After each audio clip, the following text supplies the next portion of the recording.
Hello and welcome to the 5th session in American English Live Series 19.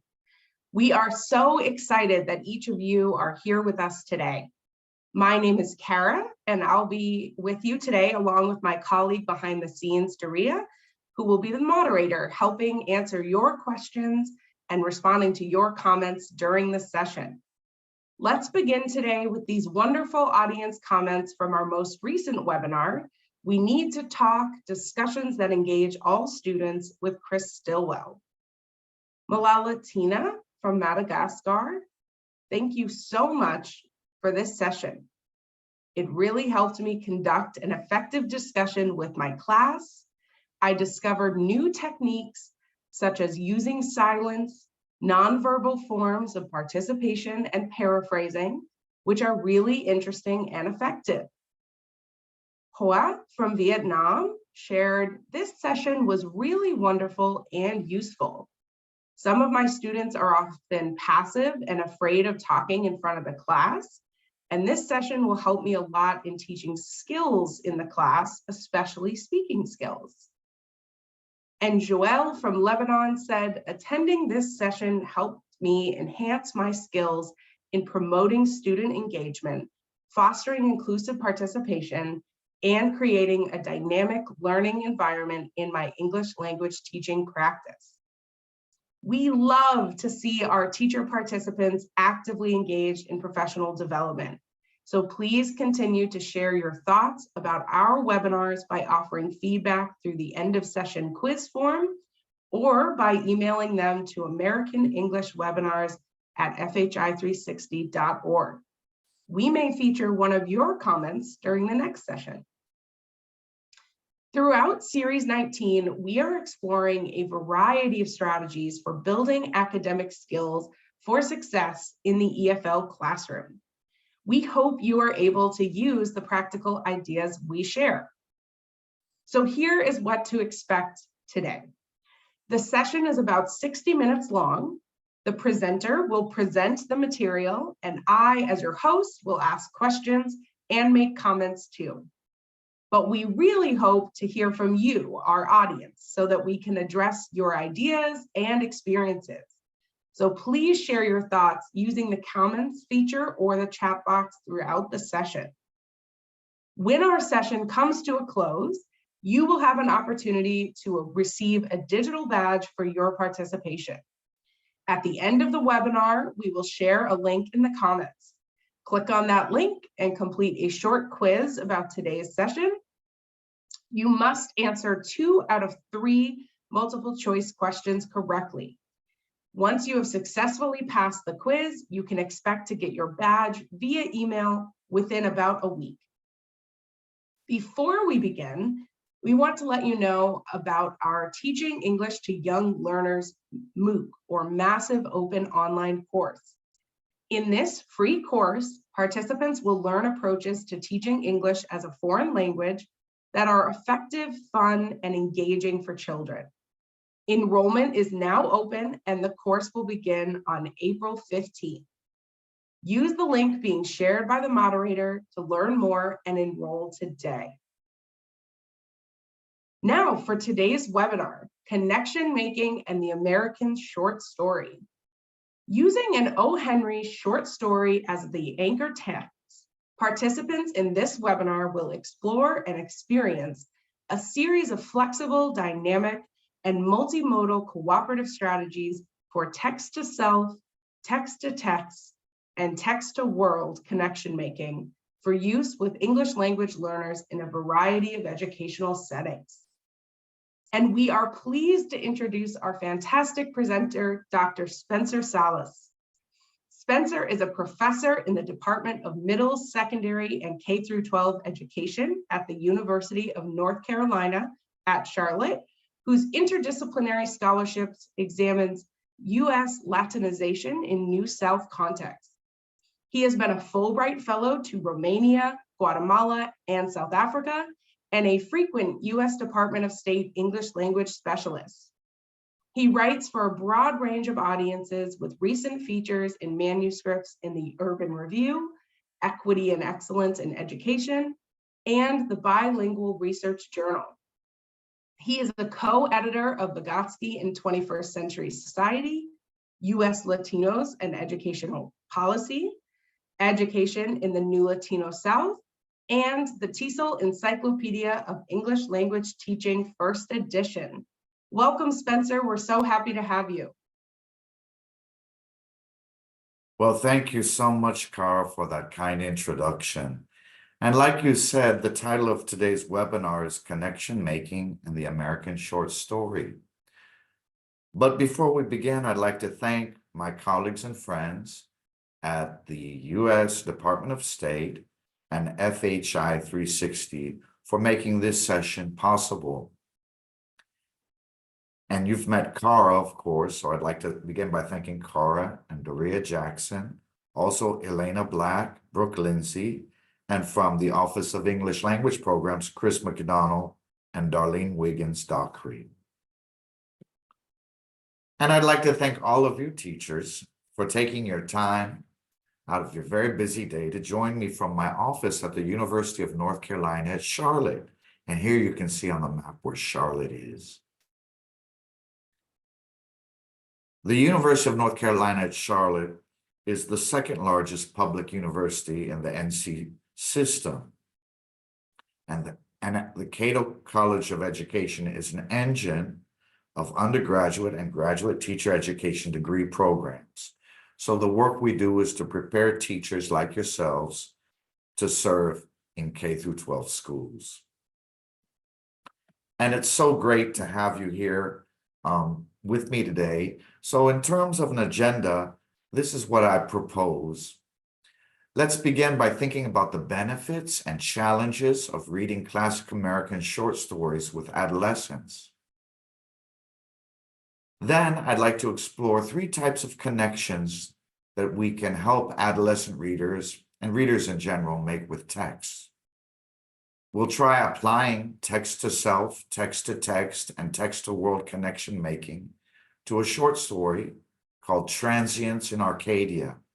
And finally, I'd like us to reflect on how reading up close and personal might motivate students. Well, we're all teachers, right? And we love reading and we love great books. And great literature is part of the secondary curriculum around the world because reading the classics is part of becoming an educated person. That's the work of schools and schooling. In the United States, we have this expression, GOAT, greatest of all time. He's the GOAT, she's the GOAT. So I'd like to, so that's part of the work that we do in schools is to expose our students to the GOATs of world literature. So here's a question for you. What's a greatest of all time or a GOAT piece of literature that you read in secondary school? What do you think? Cara? What a wonderful question, Spencer. What's your GOAT? I love the idea of bringing the GOAT, greatest of all time, to literature. I know we hear about it in sports and music.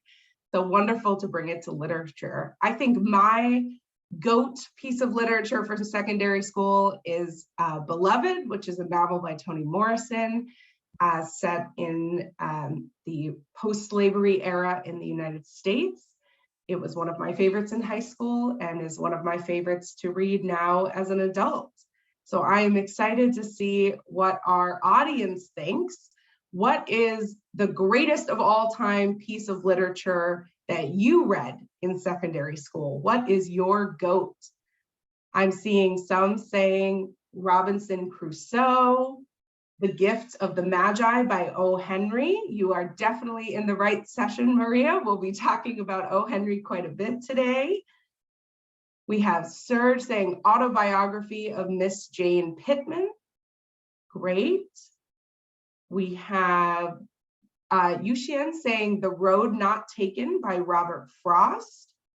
Wonderful. War and Peace by Leo Tolstoy. Great. Mohammed is sharing Hamlet. We're getting lots of goats here, audience. Great work. Ani said The Day It Rained Forever by Ray Bradbury. Great. And I'll take two more. We have Saliha with Animal Farm by George Orwell, and Saeed saying The Old Man and the Sea. What do you think, Spencer? Are those goats? Oh, wow. Well, certainly they are. And it looks like we have a bunch of readers here. And I think we can all say that as teachers, one of the things that drew us to the English language classroom is all the great literature that we were able to access. But here's the thing, is that even if we as teachers love reading, it's certainly true that many teens and young adults struggle with studying literature. And here are some possible reasons why. So first of all, as the children get bigger in secondary school, we shift from teaching reading to teaching literature. So there's this curriculum shift. Second, many times the classics seem too old to be relevant to our students. So there's this issue or challenge of relevance. And finally, I think the biggest challenge to overcome is that some students may have been labeled by their teachers or peers, or maybe they've labeled themselves as bad readers. I'm not a good reader, bad reader. So there's this self-perception, self-esteem that students have when they enter our classroom about reading and books and literature. So because of these challenges, we're always looking at ways to engage our students and motivate them and help them achieve in terms of reading and feel strong about their achievement. And one thing that I've learned that's important is to look outside of TESOL. So we're always looking for new classroom strategies.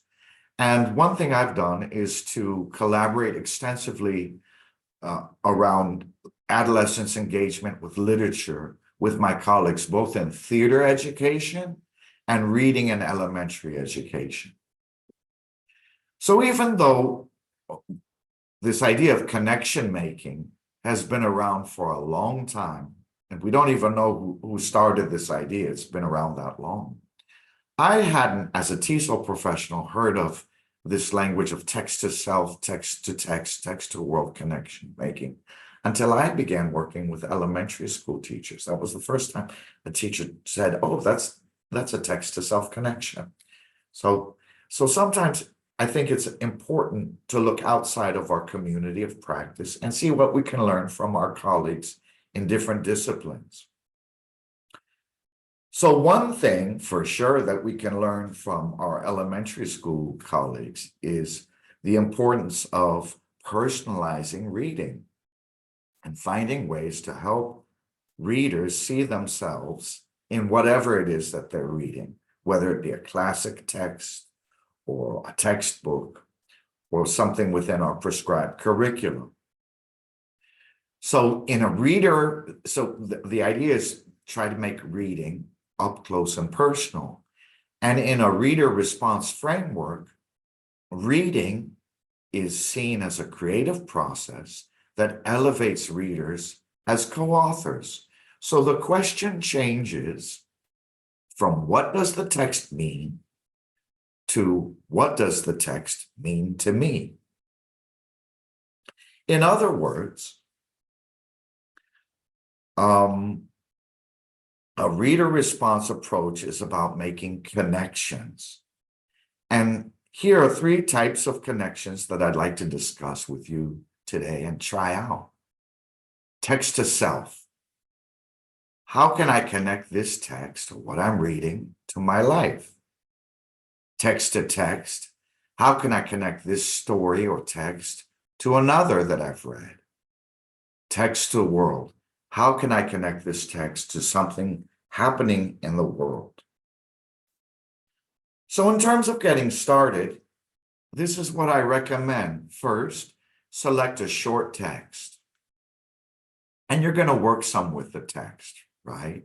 Establish a baseline understanding of the story, activate background knowledge, review vocabulary, syntax, and the plot. And along the way, while we're doing that, before, during, and after, we're going to engage students with connection making. So remember, connection making can happen before, during, and after reading. All right, so in terms of the text, we're going to take a short story by an author that we know as O. Henry. So he was born in 1862, died in 1910. And he's an American author best known for his short stories. Well, O. Henry was his pen name, it's a pseudonym. His real name was William Sidney Porter. And we still read O. Henry today in secondary schools. So the specific story we're going to read is called Transients in Arcadia. And this is sort of the challenge of reading a classic, right? The vocabulary. Because transients, what's that? Arcadia, what's that? So let's take a moment and see, do you know what transients means or what Arcadia is? Who can help us? Let's see, audience. Spencer is trying to stump us with some questions about today's short story title, Transients in Arcadia. So what do you think? What does transients mean? And what is Arcadia? I'm seeing Valentina coming in saying that Arcadia is the land of happiness. Wonderful. Let's see what our other audience members are saying. Junaid is saying Arcadia must be the name of a place. Yes. Love using these context clues to figure out what these words might mean. I know we try to support our students in doing the same. Sylvia is saying transient means lasting for a short time. Yeah. Wonderful. Suzanne is saying transients are people or things that are not around for a long time. Great. Hi is saying temporary means transient. So it seems like we're getting some consensus on transient being something that has to do with short time. Wonderful. And it looks like we're getting a lot of consensus that Arcadia is a place. Yes. Though it's not seeming like we know exactly where that is in the world. So tell us, Spencer, what do these words mean? Oh boy, here's what I found. I actually had to look it up in the dictionary. So transients, it's plural. It's a person or persons who are staying or working in a place for only a short time, a passerby. So I think you all got it right. And Arcadia is actually a place that comes out of Greek mythology. It's a mountainous region of ancient Greece, and today the word means an unspoiled wilderness, a sort of paradise. So transients in Arcadia, I guess one way of thinking about the title is people who are passing through this paradise, right? So that's what's deceptive about short stories, really, and classic American short stories. We think, oh, it's a short story, perfect. It's just 3 pages long, but sometimes the vocabulary syntax is antiquated. It's difficult to access for a student. So you're going to work with the story some, but that said, you can already start to make these text-to-self connections even before you start reading, right? So let's think about how we might model text-to-self connection making even before we start reading the story. So in this case, what we could do as teachers is to preview the story and model the process of text-to-self connection making. And it might sound something like this. All right, today we're going to read a story by an author named O. Henry. It's called Transients in Arcadia, and we just figured out what that means, right? So we'll learn more about the story, but one of the big messages, or one of the things that happens is that, sometimes we daydream about what it would like to be another person or to have another life. So before we start reading the story, I'd like to share a little about daydreaming and me. When I was a little boy, right, in my neighborhood, my friends and I would play games of pretend, and we'd have sword fights with sticks in the woods that we'd find behind our house where we lived. But it was all pretend and make believe, and that's what made it fun. So even from a young age, it's something that we do. We imagine what it's like to live in a faraway time as someone else. And so that's a text to self connection I can make and model with the text even before we start reading. So the story's about pretending. And so I can relate in my own personal experience to this idea of make believe, pretending. What about you all? Wonderful. What a great connection, Spencer. Let us Yeah, in your know. childhood, I guess this is my question. Did you ever play games of pretend, and who did you pretend to be, Carl? What a great question, Spencer. I did play games of pretend, both with my sibling and with our neighborhood friends. And we used to pretend to be Olympic athletes. We like to make fake medals out of tinfoil and choreograph an opening ceremony performance and then compete in little games together to see who won. So definitely enjoyed pretending and would have enjoyed a connection to what I was reading around that. Let's see what others are saying in the chat. Some are saying that they pretended to be Batman. Wonderful. Erasmia is saying they pretended to be a teacher. Looks like that prediction came out well. Mohammed is saying they pretended to be a poet and would craft poetry. Kaing said they were pretending to be a doctor or a teacher, another pretend teacher who became a real life teacher. One participant is saying they love to play the role of a boss. I'm assuming they were kind of telling their friends what they should or shouldn't be doing. Wonderful. We have someone in a similar vein to your activity. Valentina is saying policemen and robbers, so another kind of competitive game there. There are so many great responses. I'll close. Serge is saying imitated the role of a player in a war film. So swords, maybe fight simulations, just like you were talking about, Spencer. Okay, wow. So it sounds like we all have that connection to the text even before we start reading. We know what it's like to pretend or to make believe that we're someone else. So now that we've made some of these initial text to self connections with the story, even before reading it, let's take a closer look at the story itself. And here's an overview. It's 5 pages long, and the story opens in the lobby of a luxurious New York City hotel called the Lotus. It's a hot July in the early 1900s. So the Lotus is this special place for the rich to temporarily escape the intense summer heat and noise of the big city, because this is 1900, there's no air conditioning. And New York City actually gets really hot in July. So it's this oasis, right? By the way, the Lotus, the name of the hotel, maybe you're familiar with this type of water lily. It grows in water, and in some cultures, it's considered to be a sacred flower. So even the name of the hotel, the Lotus, is something beautiful and precious. And at least for a US reader, it's something exotic.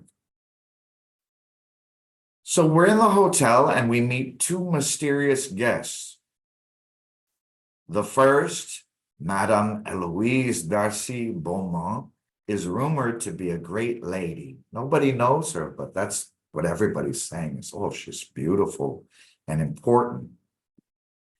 In the hotel dining room, she meets Harold Farrington, who nobody knows, but he's rumored to be a great man, important man. And the 2 guests become fast friends, and from the point of view of their fellow guests and the staff, they're a perfect match. But then there's a twist.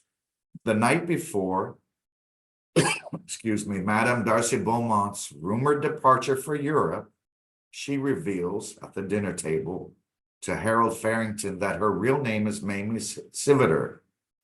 And in fact, she's not a rich lady. She works in a department store selling women's clothes. Mr. Farrington shares that his real name is James McManus, or Jimmy, and he isn't a great gentleman either. So both of them were pretending the whole week. Like Mamie, Jimmy's week at the Lotus was something he had saved for too, wanting to experience, even if temporarily, the lifestyle of the rich and famous.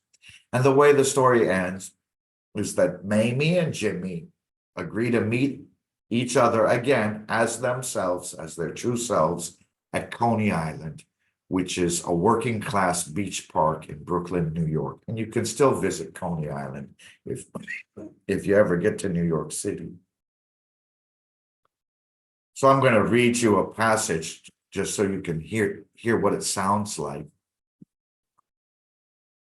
And this is the very end, and you can find the entire story on the American English website. That's one of the reasons I chose it. So this is Mamie. She says, "Mr. Farrington," she said, with a smile that everybody in the Lotus loved, "I want to tell you something. I'm going to leave early tomorrow morning because I must go back to work. I work selling women's clothes at Casey's shop. That dollar is all the money I have. I won't have more until I get paid at the end of the week. You're a real gentleman, and you've been good to me. I wanted to tell you before I went."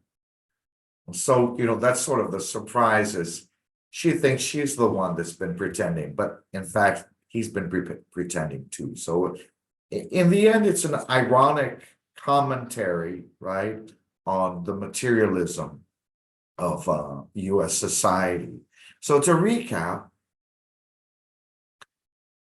a text-to-self connection asks us to ask ourselves, how does this text connect to my life? On a personal level, what does this story remind me of? And how do the characters' experiences mirror, even in small ways, my own? And so we talked about make-believe and pretending, because maybe we've never spent a week in a hotel pretending we were someone else, right? But we've certainly pretended that we were someone else at some times in our lives, maybe in a very harmless way, childlike way. And remember, the text-to-self connection, as we just illustrated, can happen before reading, during reading, or after reading. All right, so I'd like to ask you a question.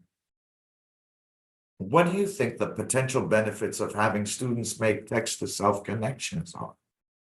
What do you think, Kara? Why would we do this? What a great question, Spencer. And I'll just add that our audience is both very excited to read this particular short story, and also there are many who are saying that they love O. Henry and love his works. So you are definitely picking a reading that our audience is interested in connecting with, which is great.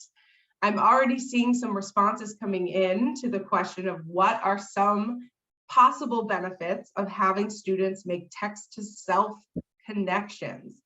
Monica is saying it helps them remember the content of the story better because it's more relevant to their lives. Great. Another person is echoing that it is motivating, gets them to want to read more. Another participant is saying it can help them develop their speaking skills because they are talking about their own connection. Wonderful. Erasmia is saying it promotes autonomous learning, so they're able to make those connections themselves.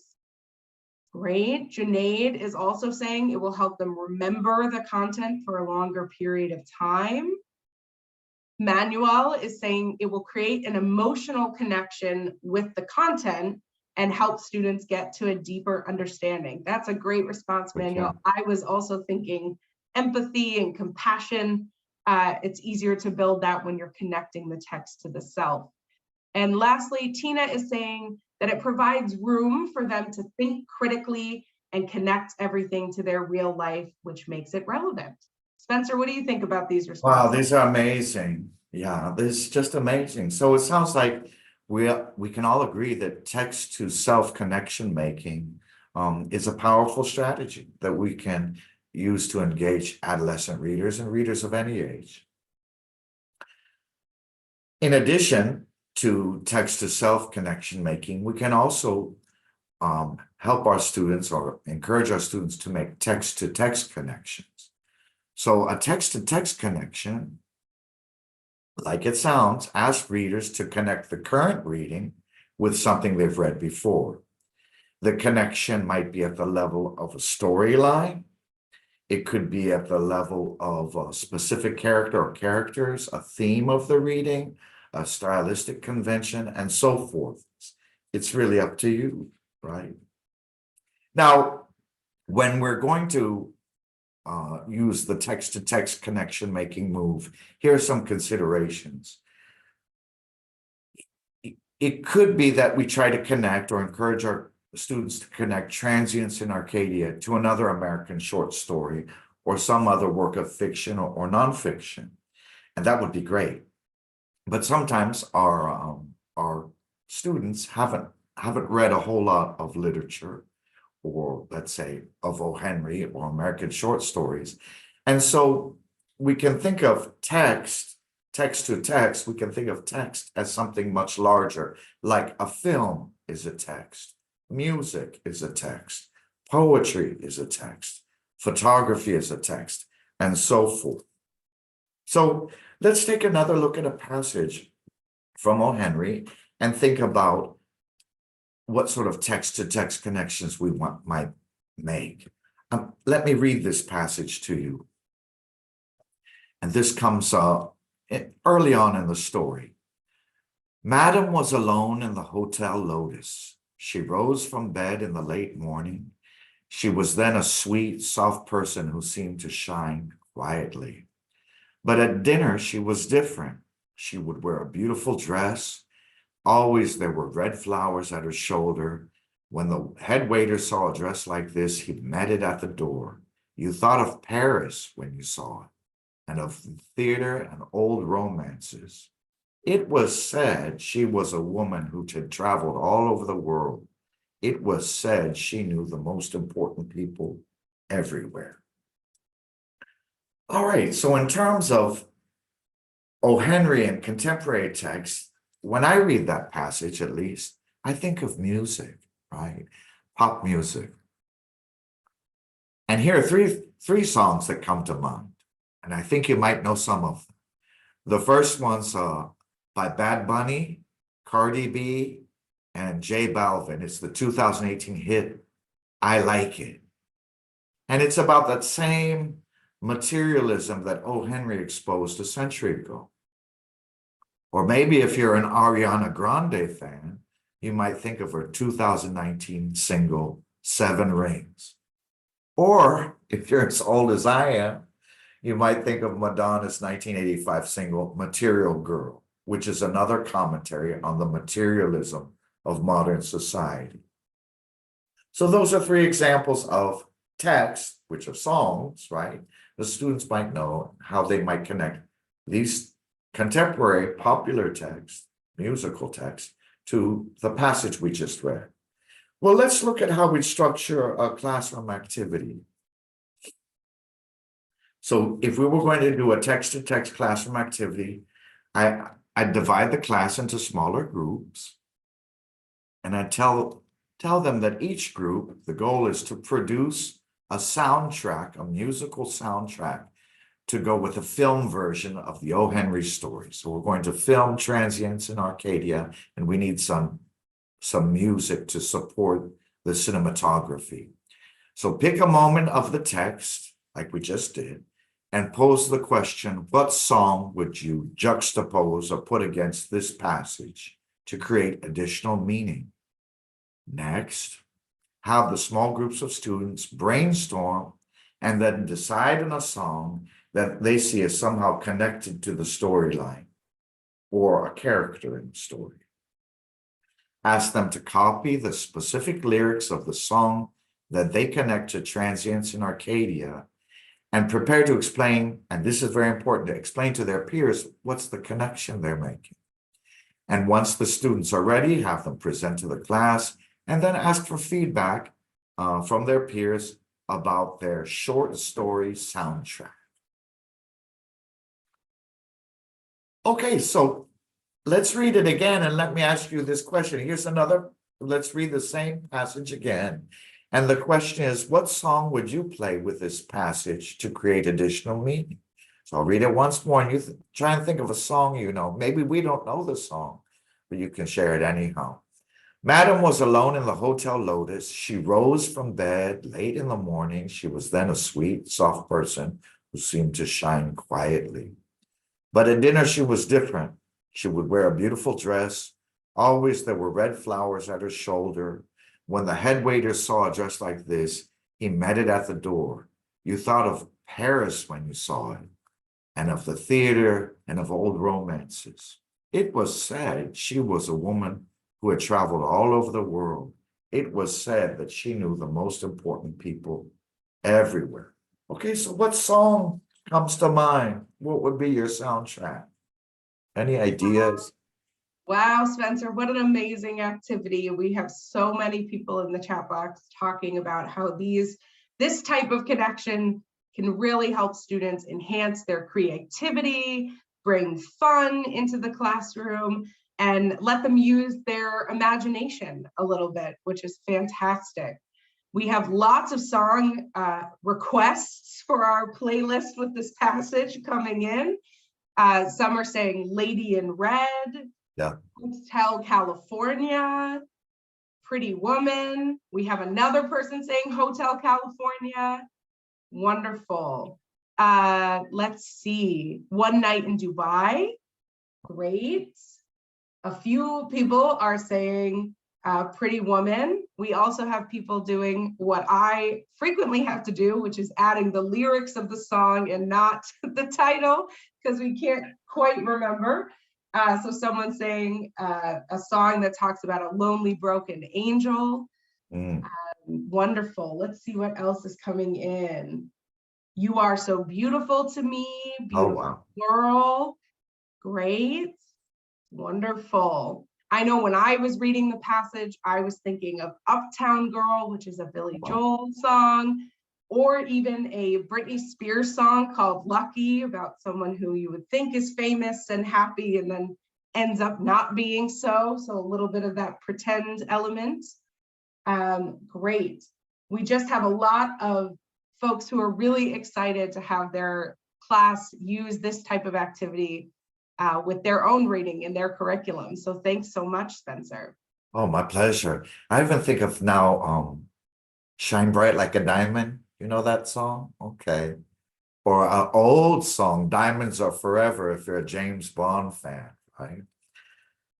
So anyhow, let's recap text-to-text connections. Once again, a text-to-text connection asks readers to relate content or interpretations from one text to another, okay? But remember, a text isn't limited to written print. A text can be a movie, a song, a photograph. And because the text-to-text connection asks readers to relate one text to the other, it's probably best to wait until the class has completed the story at hand before we try to relate it to another text, right? So this is one you probably do maybe during reading or after reading, but probably not before reading, because they have to have read some of it to begin making that connection. All right, so the third type of connection is called a text-to-world connection.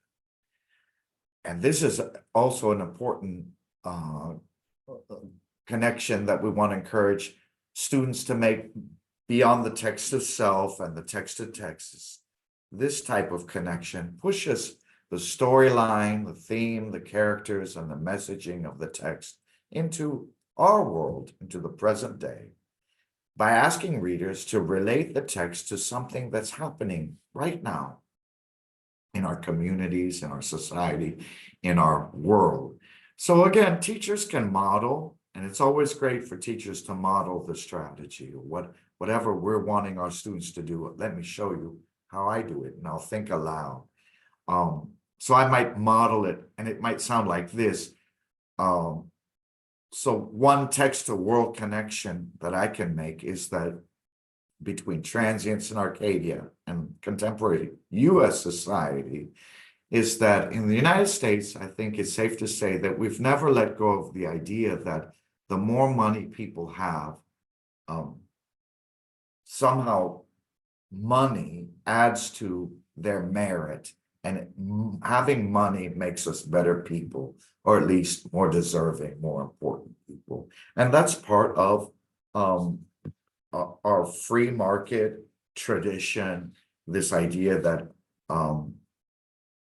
that money and success are synonymous, right? That's part of our economic tradition, and it's very much embedded in US society, right?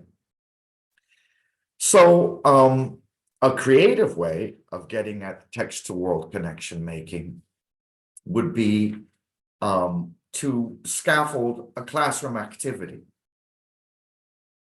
And let me walk you through this activity. It's called writing and role. And the way it works is in this case, with transience in Arcadia, we'd ask students, again, to imagine that they're Mamie Siviter, so the beautiful lady who really wasn't a rich lady, she was a working class woman. She's now reached the end of her adult life. She's a grandmother, and she's writing a letter to leave behind for her children and grandchildren to impart some final words of wisdom to them and future generations about what she learned about herself and life during her stay at the Lotus Hotel, and the friendship that she grew with Jimmy McManus. So I just imagine they became friends. Maybe they even got married. What do you think she would write in that letter to her children and grandchildren? What would be the words of wisdom that she'd share with them? Or, as a variation, you could have the students try to write the letter from Jimmy's perspective. What lessons did he learn at the Lotus Hotel? So I'd have students individually compose these very personal messages, or, if you have mixed ability, if your class has mixed ability, divide them into groups and pick a leader and have them co-create, co-author these letters for future generations. What wisdom would Mamie and Jimmy want to pass down to the future? And then have students present their letters to the class and discuss the takeaways for the present generation. Now, it's important to keep in mind that, especially with text to world connection making, that different readers have different takeaways. And we might not all agree about what the final lesson of the O. Henry story is, right? So some of us might read Transience in Arcadia as a cautionary tale with the final message that people shouldn't try to be someone or something that they're not. Be yourself, in other words. Don't pretend to be someone else. Maybe that's how I might read it.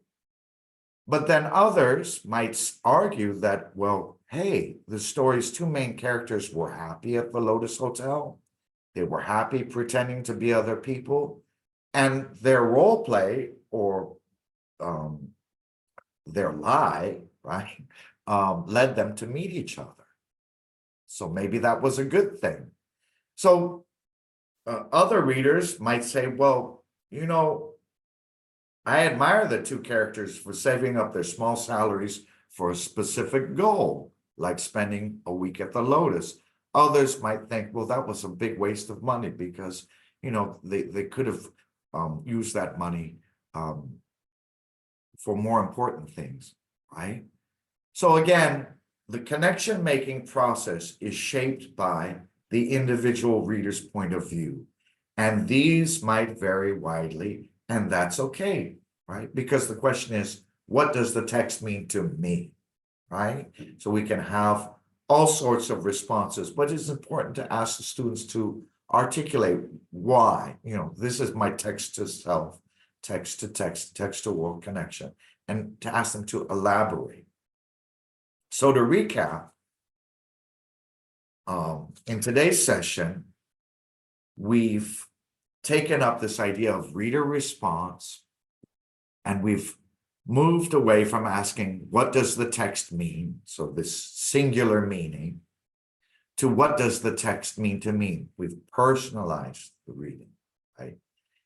And to reach that personalization, we've gone through 3 different types of connections, right?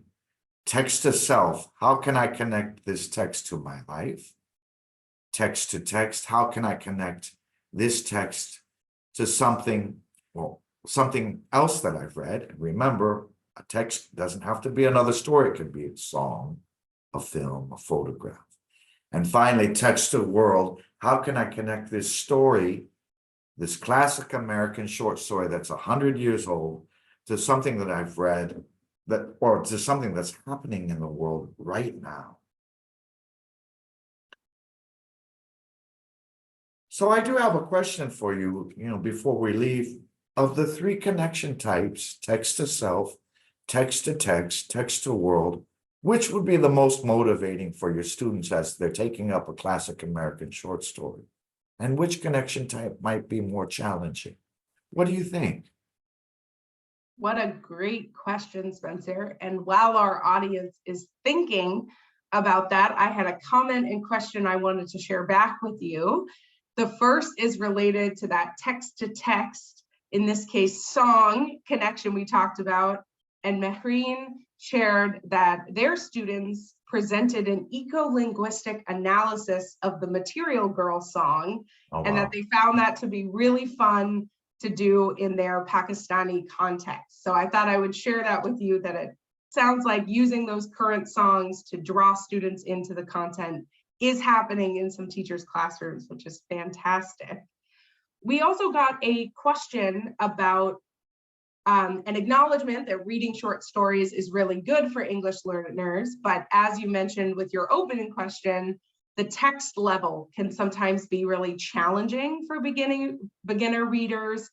And so Saliha was wondering, how can teachers kind of solve that? Should they be pairing a more challenging text with a lower level text? Are there any strategies that you would recommend in kind of tackling that difficult text part of the short stories?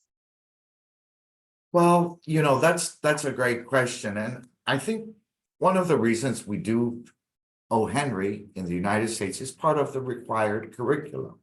So in many cases, I know from my work with teachers in the United States and around the world, we don't always have choices about which text we're going to use in our classrooms. I will say that if you look at the American English website, the collections of short stories there have been slightly adapted for English language learners. That said, they're very challenging, right? And so I think one of the ways we can get over that challenge is, or help students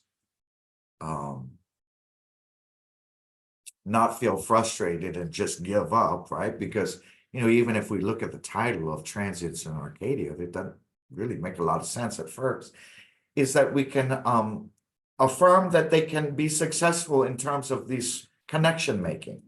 And it becomes motivating and engaging, right?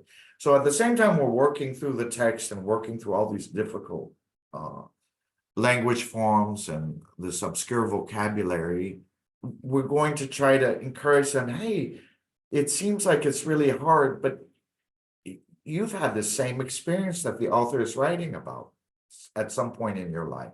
or you can connect this reading to something, a song, or you can connect it to something happening in the world. So I think that the connection making strategy is a way of making the work less intimidating, more personal, more accessible, right?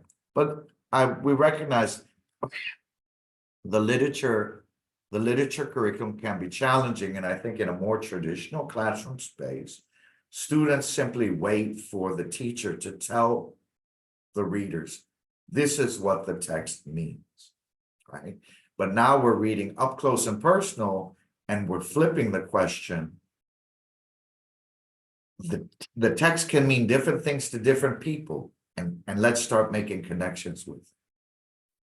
What a great response, Spencer. I think that is exactly what that teacher was looking for. And I totally agree that helping to make the connections is a pathway into feeling like these short stories are something that students can read and make meaning out of themselves. So back to our current question for the audience, we have had lots of time for so many folks to answer your current question of which of the three connection types would be most motivating for your students and which might be more challenging.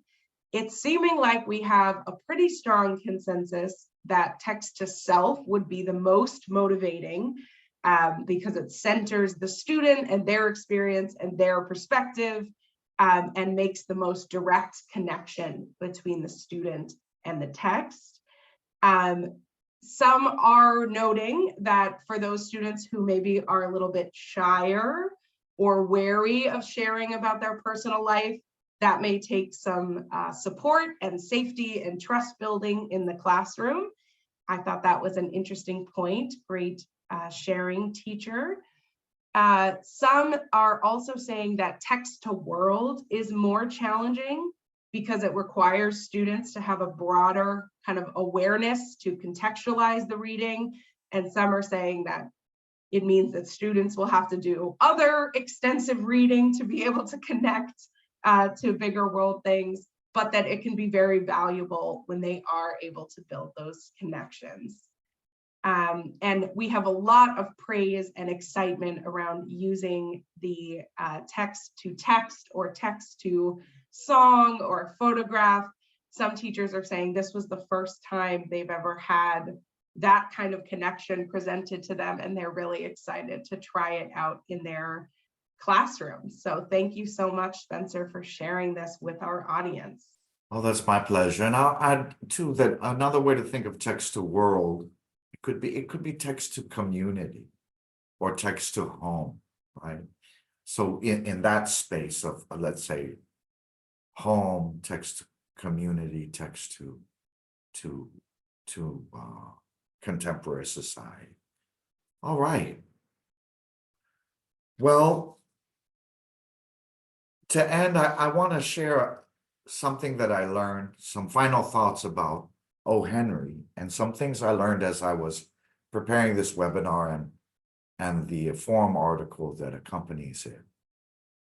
So as I mentioned before, O. Henry's real name was William Sidney Porter, and he was born in 1862 in North Carolina, actually, not far from Charlotte, where I'm sitting right now. So he moved to Texas when he started a family and a career with the First National Bank of Austin. And he was later charged with the federal crime of embezzlement, of stealing from the bank, right? Secretly stealing money in 1895. So Porter fled to Honduras. He left the country to escape justice, and he left behind his wife and daughter. And 6 months later, in Honduras, he received word that his wife had contracted tuberculosis, which at that time was a fatal disease. So Porter returned, and his wife died. And Porter went to prison for 3 years. And that's where he began writing stories, for which he is famous, under the pseudonym, under the pen name of O. Henry. And it's still the disguise that we know him by today.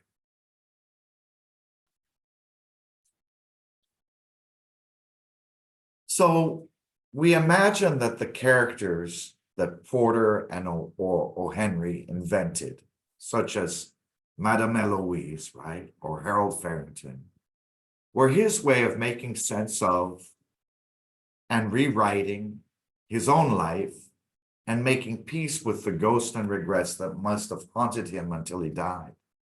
And maybe that's why Transience in Arcadia is still able to transport us deep within and far outside our own experiences and into spaces that allow us to move beyond the singularity of what does the text mean to a more inclusive what does the text mean to me. So it's there in an intimate dialogue between us, the text, and the world that Transience in Arcadia or any other reading becomes ours and of our own time, up close and personal. So in addition to Transience in Arcadia and the O. Henry collection, the American English website provides open access to Jack London's powerful short story narratives about the 19th century gold rush in the Canadian Yukon. And here's a link where you can find those stories. You'll also be able to locate Stephen Crane's classic U.S. Civil War novella about a young soldier's emotional turmoil on the battlefield. So I hope that you'll consider exploring these and other AE resources and applying connection-making strategies such as we've outlined here. So I just want to thank you so much for spending this hour with me. And later this year, you'll be able to read in the English Teaching Forum the article-length version of this webinar that I wrote with my colleague, Dr. Bernadette Mizet. So here's some more references. And again, thank you and have a wonderful day and keep reading. Thank you, Spencer. We are so happy to have had you with us today. And thank you for sharing all of these great strategies for helping English language learners make connections with short story texts. Our audience have gotten so much out of this event and are sharing lots of praise for your great ideas in the chat box.